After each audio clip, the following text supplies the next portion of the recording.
नमस्कार दोस्तों, स्वागत है आपके अपने चैनल पर। आज हम बात करेंगे इतिहास की सबसे बड़ी घटनाओं में से एक, द्वितीय विश्व युद्ध।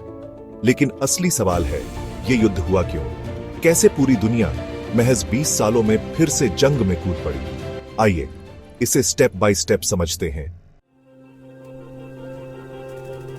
कहानी शुरू होती है 1918 में, जब प्रथम विश्व युद्ध खत्म हुआ। ट्रीटी ऑफ वर्साई साइन की गई।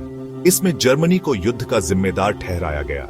जर्मनी को भारी जुर्माने चुकाने पड़े, अपने इलाके देने पड़े और अपनी सेना को छोटा करना पड़ा। सोचिए, आपका देश अपमानित हो और आर्थिक रूप से तबाह हो जाए। ये गुस्सा और नाराजगी जर्मन जनता के दिल में बस गई। ये वही बीज थे जिनसे दूसरा विश्व युद्ध उगा। लेकिन ये अकेली वजह नहीं थी। अब आते हैं 1930 के दशक की आर्थिक मंदी पर। 1930 की आर्थिक मंदी ने पूरी दुनिया को झकझोर दिया।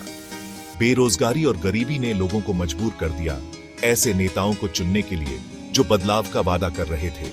जर्मनी में एडोल्फ हिटलर और इटली में बेनिटो मुसोलिनी ने इसी गुस्से और डर का फायदा उठाया।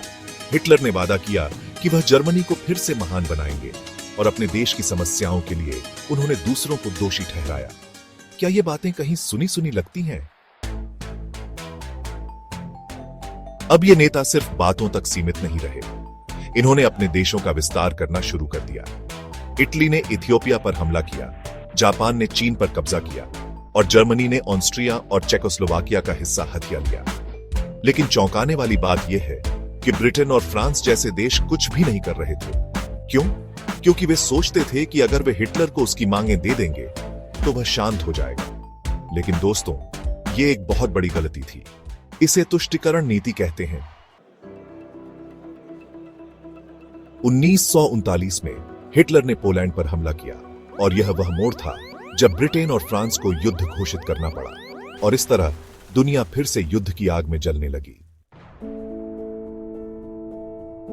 तो अगर इसे संक्षेप में समझें, द्वितीय विश्व युद्ध हुआ क्योंकि एक, ट्रीटी ऑफ वर्साई ने जर्मनी को बुरी तरह कमजोर और अपमानित किया। 2, आर्थिक मंदी ने दुनिया को हिलाकर रख दिया।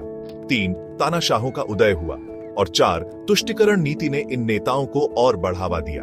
अगर यह वीडियो आपको जानकारीपूर्ण लगा तो लाइक और शेयर जरूर करें और कमेंट्स में बताइए इस इतिहास से हमें कौन कौन से सबक सीखने चाहिए। मिलते हैं अगले वीडियो में। तब तक के लिए जागरूक रहिए, सुरक्षित रहिए।